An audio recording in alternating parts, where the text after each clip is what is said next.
Hello, welcome to Naked and Not Ashamed. I'm your host, Lateka Carter. Boy, are you in for a treat? Can't wait for you to be a part of this show. I'm naked, I'm naked, I'm naked and not ashamed. Oh God.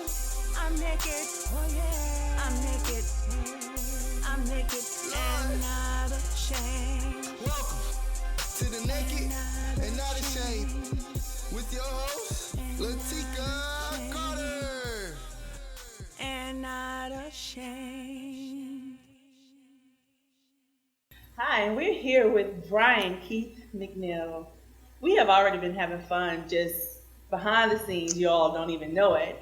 But we're here with Brian, if you don't mind me calling you Brian. Of course not. We friends. For Brian to share his story about the things that he has experienced in his life.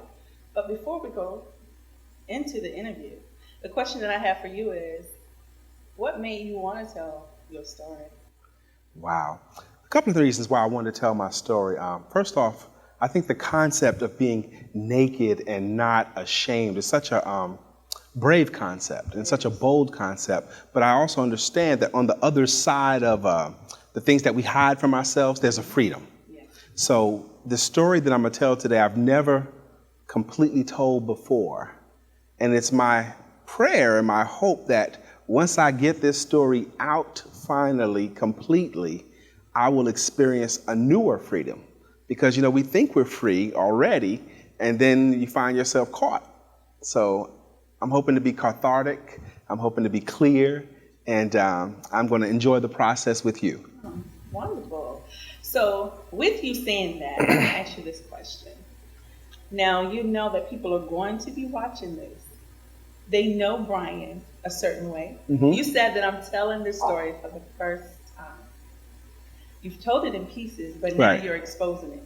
Mm-hmm. So the question that I have for you is, what do you hope that people who know you and they hear this, that they will get out of this and still look at you being Brian? What is it that you hope they will receive from this? I suspect people that watch this show is going to color how they see me. They'll still see me as the professional speaker. They'll still see me as an entertaining speaker, a motivating speaker. But I think it's going to make me even more human. And I'm fully confident that at least part of my story, there's somebody going through right now. Yes. And at the end of my story, I want somebody, whether it be one person, to hear this story and realize that even though it's dark right now, they can come out of this. Yes, exactly. All right. So we're ready to move forward. Are you ready to be naked and not ashamed? And yes, It's not easy as it appears, is it? that's right, but I'm going to do it. Because you want to divorce your past and marry your future. And you have done that, but it's just like you said, sometimes it's those little things. Once you release it, meaning you put it out there where no one, maybe some people hadn't heard of the situation, and you release it, it's like, Exactly. okay, it's done. There's no more hiding that stuff. It's out there. Okay. So, Brian, now tell me, what is it that you want to share with us in being naked? I've been married twice, Okay. and I'm not married now. 2 ex-wives, 2 ex-houses. I want to talk about what happened in my second marriage. Because between the first wife and the second wife, I spent 3 years, and I was lonely. I was actually a very lonely man. I was on fire for God. I was very active in my church. I was president of the hospitality committee. I was in the male chorus, but I was lonely. And I had went through a string where I felt every woman was crazy. Okay. I could find no woman for me. Okay. I was being proposed to. Wow. Women were asking for my hand. And it seemed like after 1 or 2 dates, every woman I met at the time was just not right for me. So you had going on, Brian. Well, women asking for you to marry them. what it was, and it was somebody right for me, but I wasn't right, because I was lonely, I was scarred, I wasn't healthy mentally, I wasn't happy really with where I was. So I couldn't see a good woman at the time. All I could see was crazy women. That's all. And it took me a long time to get back to where I can realize it wasn't all the women's fault. I have to take at least part of that blame, probably more than 50% of it. So I probably missed out on someone that could have been for me because I wasn't right at the time. But there was 3 years there. And when I met my second wife, it was like, wow. As soon as I saw her, it was like everything I'd ever wanted. And I met her and I married her 3 months after I first laid eyes on her. 3 months after I first laid eyes on her. I was on fire for God, and it was better to marry than burn. And I didn't want to stop doing that. So I chose to marry her right now. That's being really transparent. Yes, you're very welcome. At the end of our first year of marriage, in our 13th month of marriage, we purchased a home. Now, we had been building this home. We built the home from the ground up, and it was nice neighborhood, nice home, young neighborhood, and we were both very happy to have this home. And my business was doing fine, and she was doing fine, and she had 2 children when I met her, and I was raising these children, and my children from my first marriage were coming over every other weekend, so we had a blended family, and I was happy with the world. Oh, okay. Very happy. All right. And I come home from work one evening, and she says to me, "Brian, have a seat." I'm like, "Sure, baby, what's going on?" I was completely happy. She goes, "Brian, I don't want to be married anymore." And how long into the marriage? 13th month or And 14th you thought month. everything was well? I was wonderfully happy with everything. So you didn't see any signs from her? No signs at all. It caught me off guard, completely off guard. And I said to her, "Really? Well, I'm not ready for this." I says, "I'm going to sleep on this couch tonight. I'm just completely not ready for it." I was caught off guard. And the next morning, at about 5 o'clock that next morning, she's waking me up. Says, "Brian, I slept in bed last night by myself, and I was wrong. I don't want to break up our marriage. I want to grow old with you. I was mistaken last night." And What? I was like, this is too much for me, too fast. I didn't believe in speaking out in anger, so I wasn't going to say anything. Okay. So I said, "Look, don't talk to me." And I lived in that woman's house with her for 8 days, didn't say one word to her. You said that woman's house. Yes. Well, it was our house together, but now it's hers. She has it now. So it's not mine anymore. No, it's hers now. Okay. So anyway, but I didn't speak one word to her for 8 days in that home. And she tried to talk to me. I wouldn't utter a sound back to her, just completely. But I got over it because I decided I wanted to keep my home, and I wanted to keep my wife, and I wanted to keep what I had. And we talked it out, and the marriage stayed in place. Okay. The next year, I come home one night, and she goes, "Brian, let's have a talk." And again, I was happy with everything. I thought everything was great. So she came back with the same thing. Yes. She says, "Brian, I don't want to be married to you anymore." And I was like, "Any particular reason why?" And she did not have any good reasons. So I said, "Let's go talk to pastor." And we did. We went and talked to our pastor, and we prayed in his office, and he said, "Look, there's no judgment in here. You can say whatever you need to say, however you need to say it." And she went first, and she launched into what she thought was her valid reasons for wanting to break up the marriage. And he listened to her, and I listened too, and he said, "I did not hear any reason to break up a marriage. There's no cheating, there's no abuse, there's no mental abuse, there's nothing like that at all. You just sound like you're just having everyday marriage stuff." And he also told her to consider that it's not just her involved, to consider the children. He's raising your children, his children come over, so you have a blended family. You don't have a good reason to break up a marriage, so why not? Why are you breaking it up? And he said it in a fatherly way, and it kept our marriage together, but she wasn't happy with that response. So we stayed married. How long after that? We stayed married another 5 years after that. Whoa. Year number You didn't 3. go back to counseling or anything? Well, let me tell you. Okay. Year 3. Again, I thought everything was going great. She had just come back from a trip to New York with her sister. Her and her sister went to New York, and I stayed home with the kids. And she said to me again, "Brian, I don't want to be married to you." And I was like, "Why?" And she doesn't have any good reasons why. Nothing that makes sense to me. Third time. 3 years. 3 years. Every year she keeps doing Yes. Wow. So I said, "Look, we're going to go talk to pastor," because I didn't want to break it up. We went and saw our pastor, and pastor's like, "I'm not fooling with y'all." He didn't want to hear it. So he sent us to a marriage counselor, a Christian marriage counselor. And the marriage counselor helped out a lot because he taught us that neither one of us had really healed from the first marriage. He taught us that we were speaking different languages. Like for me, my livelihood was my language. And for her, her security was her language. And we spoke different languages. And he kept us together. So we stayed together. All right. So on that note, Okay. we're going to take a break. But when we come back, we want to hear about how much longer you all stayed together and what you did. Let's get a little bit deeper into this conversation. Okay. We'll be right back. Are you someone who has faced adversity or who have overcame obstacles in your life? Do you have any experience that you have not shared and you want to share with people so that they can see what you have to offer as a person? Naked and Not Ashamed is here to provide support. We can help you feel comfortable in releasing. We want you to divorce your past so that you can marry your future. Reach out to us. Send us an inquiry with your name and a brief story to nakedandnotashamedshow@gmail.com, as well as our social media. We're here for you. We look forward to hearing from you soon.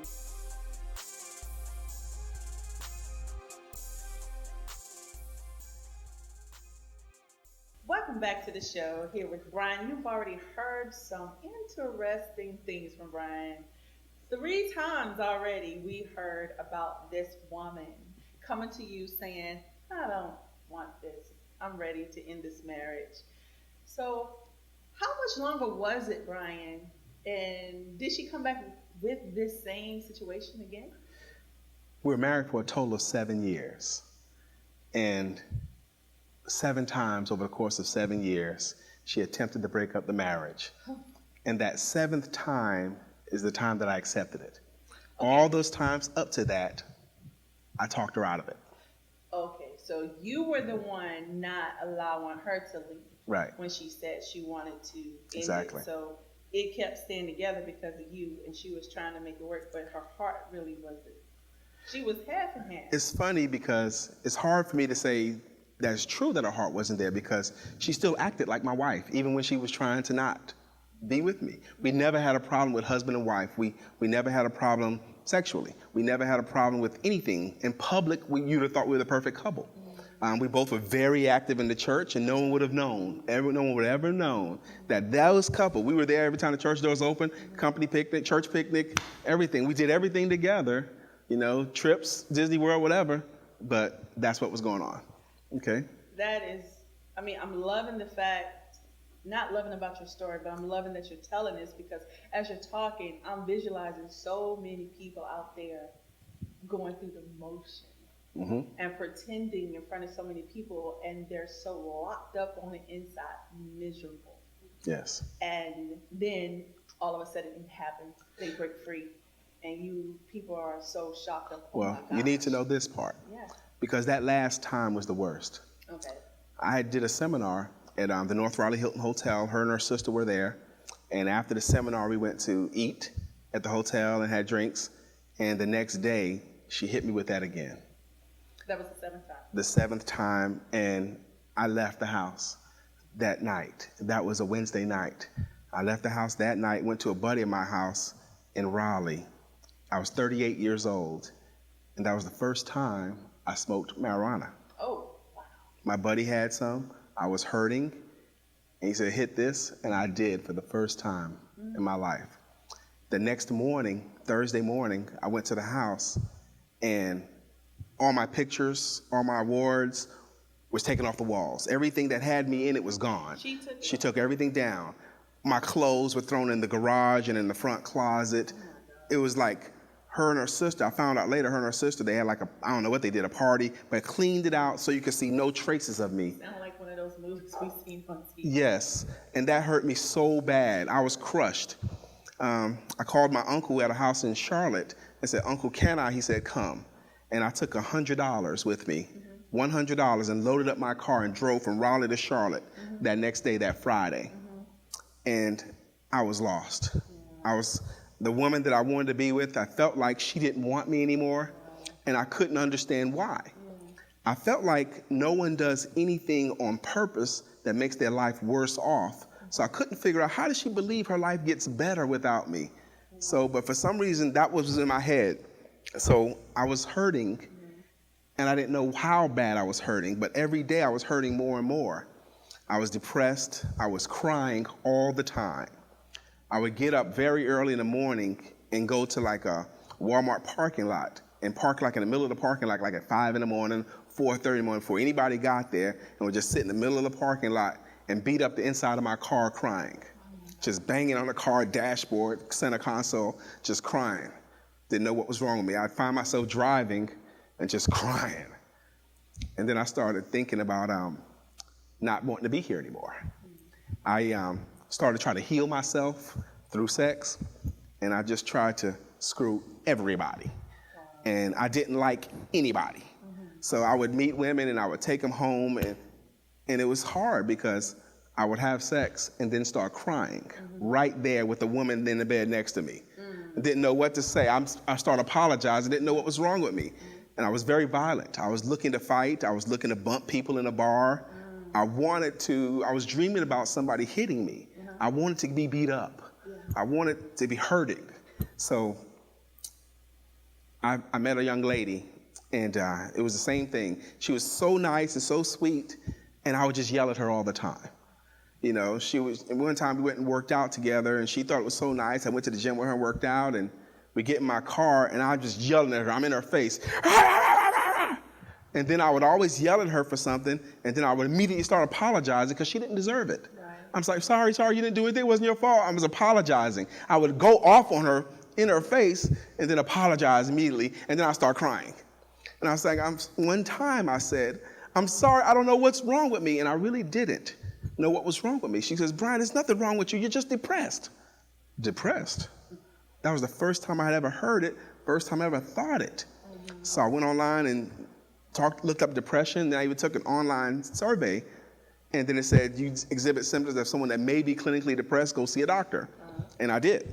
And the doctor asked me if I ever think about taking my own life. And I said, yes. And she said, how often do you think about it? And I said, all the time. She goes, do you think about how would you do it? Yes, I want to drive my car into a building, or I want to drive over a bridge. And I thought about doing that all the time. I wanted to take my own life. And there's the only reason I didn't take my own life, because I was there lots of times, real close to taking my own life. It was just, I felt it was too many crimes against God. You were stealing a life. That's too much. And that's the only reason I didn't kill myself, because I felt like I had no value. So I couldn't heal myself on my own. I couldn't. I got a great job when I first moved to Charlotte, and I wouldn't go. I wouldn't go. And they just, well, Brian, I need you to come to work. I told them one time, look, I just need some time off. I couldn't get out of bed. I wanted to stay in bed all the time. I was getting terrible counsel. No one knew what to do with me. My cousins, my uncles, they didn't know what was wrong with me, and I didn't know. So the doctors, they put me on an antidepressant drug, Zoloft. And I was on that drug from August to December. And it worked for me, actually. It helped even me out. It helped get me to a place where I could function again. So, because when you're depressed, when you're pressed down, you have fluids in your inner ear, and it throws you off balance. The chemicals in your head get thrown off balance, and it causes your body to get loopy. And that's what was going on with me. So I got on this Zoloft, and I apologized to all the people that I needed to apologize to.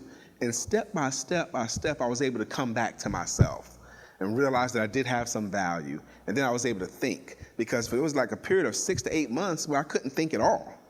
But I kind of got back to the place where I could think, then I could hold a job, and then I can get creative again, and then I can actually build again.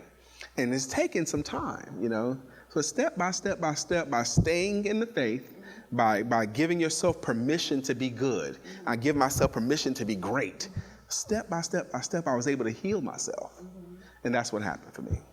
That is awesome. I mean, even for you to be here as a man, talking about all those emotions that a lot of times men want to keep suppressed, and they go through those things, and you have told it in such a way that you are completely exposed. But how do you feel now that you have released it? You said for the first time. Actually, it hurts still. I know it does still. I really appreciate you telling that, and it's not easy to tell that. Now, with you telling your life story, the ones that are listening in on what you have experienced in your life, where you are right now, tell them who Brian is right now. Wow. Brian right now is a man that he goes about his life trying to help somebody else. That's what I do all the time. I'm a professional speaker. I'm a sales coach. I'm also a facilitator of a men's and teenagers group that meets every other Tuesday night called MORE, Men of Resolution Everywhere. So now all I do every day is try to get myself better. I study every day, and I work with my current clients and gaining new clients on how to help them to do what they do better. I help people to sell their services better than they ever have before. If you search the country looking for a sales coach, you would not find a better one than me. So what I want people to see is you are Brian. That's who Brian was. That's right. Look at how successful you are now. People looking at you would not know that all of those things you just told was who Brian was. That's right. But through the grace of God and through the transitions that were needed, this is who Brian is now. And when we come back, you're going to see Brian in action. We'll be right back. Thank you, Brian, for what you have done. I really appreciate you. I know that's not easy.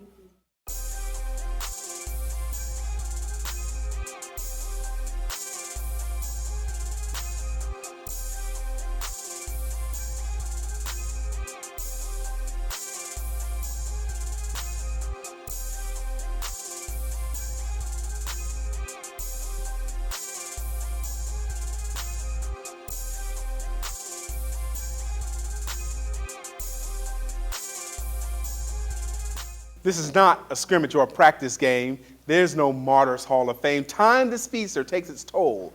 And for us, every day really is the Super Bowl. My name is Brian McNeil, and my company is called Very Personal Sales Coaching, because it's my belief to be an excellent sales coach, you have to do it in a very, very personal way. What I want to give you right now is an example of something that could be helpful to anyone, whether they're in sales or not. I'm going to talk about how to be poor. How to be poor. Anyone here would like to know how to be poor?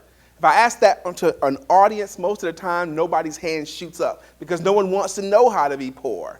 But I don't look at poor in just money. When I talk about how to be poor, I'm talking about how to be poor in life, how to be poor in lifestyle, quality of living, life experiences, how to be poor. Here's how you do it. I use POUR as an acronym, P-O-O-R. Stands for passing over opportunities repeatedly. If you will pass over opportunities repeatedly, the quality of your life will be poorer. Within your city, there are places that you can go that you haven't been. There's places that you can go and eat. There's experiences you can have within your city that you haven't tried yet. For why? Why not go to the ball game? Why not visit your city's museum? Lots of times you have opportunities to learn something for free. And because you choose not to go, the overall quality of your life will be lessened. Try different foods. Try different experiences, things that you have not tried before, because that enhances the overall quality of your life. In the 80s, there was a great team of poets called Run DMC. And they had this rap lyric goes, "Listen up, homeboy, give this a thought. The next time someone's teaching, why don't you get taught?" It's like that. And I say the same thing. When you have opportunities to learn something, you should. How to be poor. If you continue to pass over opportunities repeatedly, you too will be a poorer person. Now, this is just an example of how I do things, and I'm going to use this example to tell you one of my favorite poems, and then we're going to move on. It's a long poem, so bear with me. Mirror, mirror on the wall, will my empire rise and fall like the Roman legions must, ash to ash and dust to dust? Is there something more to this life than to build it for my ex-wife and then give my children more than their parents had before? I go to work, I earn the bread, I watch TV, and I go to bed, and sunrise, sunset, year to year, before I knew it, winter is here. This is not a scrimmage or a practice game. There's no Martyrs Hall of Fame. Time the speedster takes its toll, and for us, every day really is the Super Bowl. You see, losers live in classic style, that never world called someday I'll. They blame bad luck each time they lose, and they hide with sickness, drugs, and booze. But losing is a habit, and so is winning. So if I want to change, I have to start beginning to live each day as if it were my last, not in the future and not in the past. Dream it now, plan it now, want it now, do it now. And then be able to close your eyes and truly see the person that you would most like to be. Because I think I can, I know I can. Become my own greatest coach and fan because I love myself. But I will give away all the love that I can today. I think I can, I know I can become the most uncommon man. Thank you. Did you enjoy Brian Keith McNeil? Oh my gosh. The enthusiasm, the empowerment, the education that he gave you, whew, it was on point. Well, I know it was on point for me. I hope it was on point for you. But you heard him tell his story. And looking at him, you wouldn't have ever thought this brother went through what he experienced. But that's what this show is about. Allowing people to come on so that they can tell their story, feel cleansed, feel that support that they need, and share the things that they feel comfortable sharing with you. And he showed you his talent. I hope you enjoyed that because you will want to see the next episode. Thank you for listening. Thank you for watching. Hope you have a nice day.